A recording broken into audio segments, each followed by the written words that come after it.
Hello everyone, good morning. তুমি সবাই কেমন আছো? আশা করছি সবাই ভালো আছো আর আমিও কিন্তু অনেক ভালো আছি। তো দেখো, প্রথমে কিন্তু আমি বেগটা গুছিয়ে নিচ্ছি, দেখতে পাচ্ছ? আর আমি ব্লগটি আগের দিন থেকেই শুরু করে দিলাম। তো আমি বেগটি গুছিয়ে তারপর হচ্ছে আমি এখন বিয়ে অ্যাটেন্ড করতে যাব, একটা বিয়ে আছে তো সেখানেই যাব।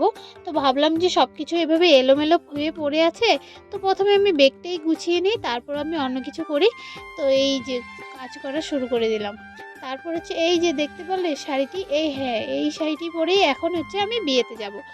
তো বিয়ে থেকে এসে তারপর হচ্ছে আমি সকালবেলা আমি কোথাও যাব, তো সেটা আমি ভেবেছিলাম, কিন্তু তেমন কোনো কিছুই আমার সাথে হয়নি, সব কিছু উল্টাপাল্টা এমন হয়ে গিয়েছে। তো সব কিছু তোমাদের সাথে শেয়ার করবো, তো চলো দেখতে থাকো। আর এদিকে হচ্ছে আমার বেগ কিন্তু একদম গোছানো কমপ্লিট।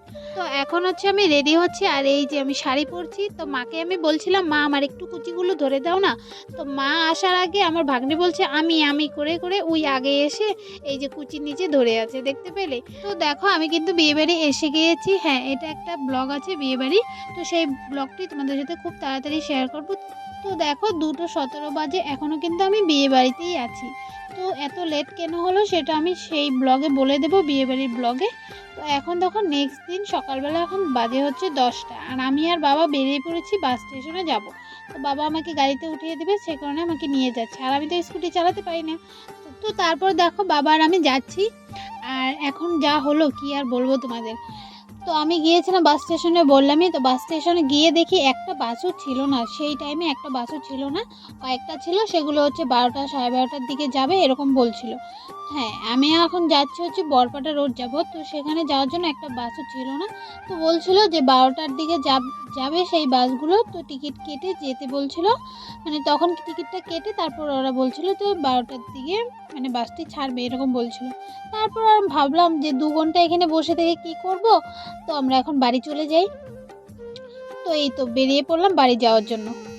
তো দেখো, যখন বেরিয়েছিলাম তখন তো একদমই খেয়ে বার হইনি, না খেয়ে বেরিয়েছিলাম, ভেবেছিলাম একবারে গিয়ে খাবো। তারপর ভাবলাম যে এখন তো আর বাস নেই, তো বাড়ি চলে যাই, বেকার এখানে বসে থেকে কোনো আর লাভ নেই। তো এই তো বাড়িতে যাচ্ছি। আর এদিকে হচ্ছে আমরা ওই সাইড দিয়ে গিয়েছিলাম প্রথম, তো সেই দিক দিয়ে গেট বন্ধ করে দিয়েছিল, কারণ ওই যে দেখতে পাচ্ছ ট্রেন আসছে, তো সেই ট্রেন আসার জন্য বন্ধ করে দিয়েছে। তারপর আমাদের লেট হচ্ছিল অনেকটা টাইম। তারপর বাবা বললো যে আমরা ব্রিজ দিয়েই চলে যাই, তো আমরা ব্রিজ দিয়ে এখন যাচ্ছি।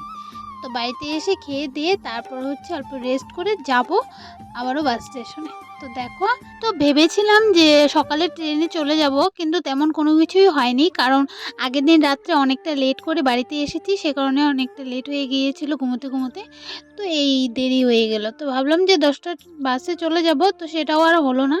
তারপরে দেখো, বাড়ি থেকে একদম খেয়ে দিয়ে একদম বাসে উঠে পড়েছি, এখন যাচ্ছি হচ্ছে একদম সোজা মামাবাড়ি চলে যাব।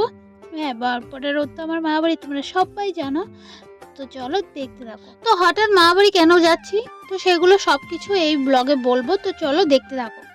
হ্যাঁ, দেখতে পাচ্ছ আমরা কিন্তু অনেক খানিকটা দূরে এসে পড়েছি, তো তোমরা হয়তো দেখে বুঝবে না, কিন্তু আমি বলে দিলাম। তো আমি প্রায় 1 ঘন্টার মতো মানে বাসে ছিলাম, আর অনেকটা দূরে এসে পড়েছি। আর এদিকে হচ্ছে আমাদের এখান থেকে যেতে যেতে প্রায় 2.5 ঘন্টার মতো লাগে। আর এদিকে আমি তো বললামই 1 ঘন্টা মতো এসে পড়েছি আগে। তো যাচ্ছি। তো এইদিকে না, এইরকম একা একা আমার একদমই যেতে ইচ্ছা করে না, কারণ কি, একা একা গেলে একদম চুপচাপ যেতে হয়, আমার এই জিনিসটা একদমই পছন্দ না। কেউ সাথে থাকলে একটু কথাবার্তা বলে বলে যেতে যেতে একটু একটু বেশি ভালো লাগে।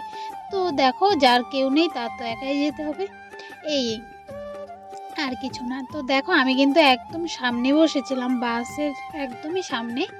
তো ড্রাইভারের পিছনেই বসেছিলাম, আর আমার সাথে ছিল অনেক মানুষই ছিল, আমি একা না, অনেকেই ছিল। তো সেগুলো আর তোমাদের সাথে শেয়ার করা হয়নি।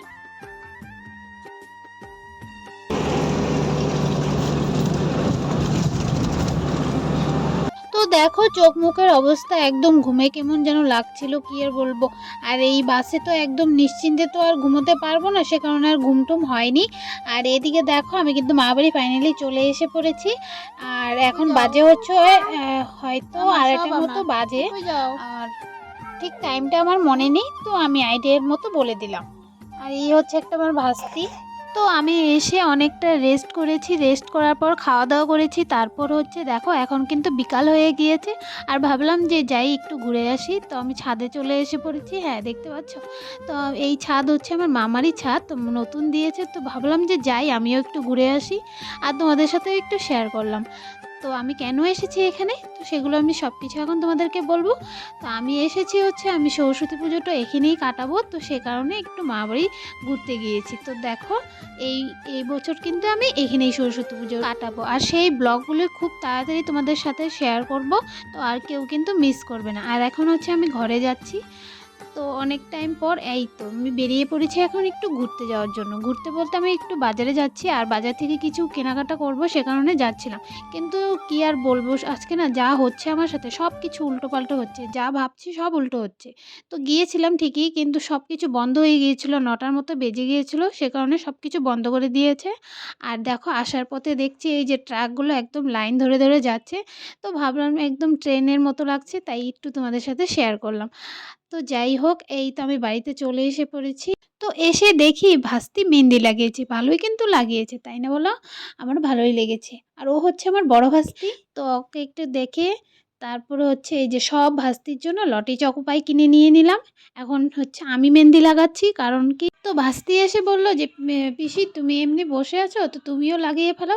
তো এখন তো আর কোনো কাজ নেই, তো আমিও ভাবলাম যে আমিও লাগিয়ে ফেলি। তো দেখছো আমি কিন্তু লাগানো কিন্তু আমার কমপ্লিট। তো দেখো মেহেন্দি কিন্তু একদম শুকিয়ে গিয়েছে আর ভিডিওটি এখানেই শেষ করছি। দেখা হচ্ছে নেক্সট ব্লগে। সবাই ভালো থাকো, সুস্থ থাকো, টাটা, বাই বাই।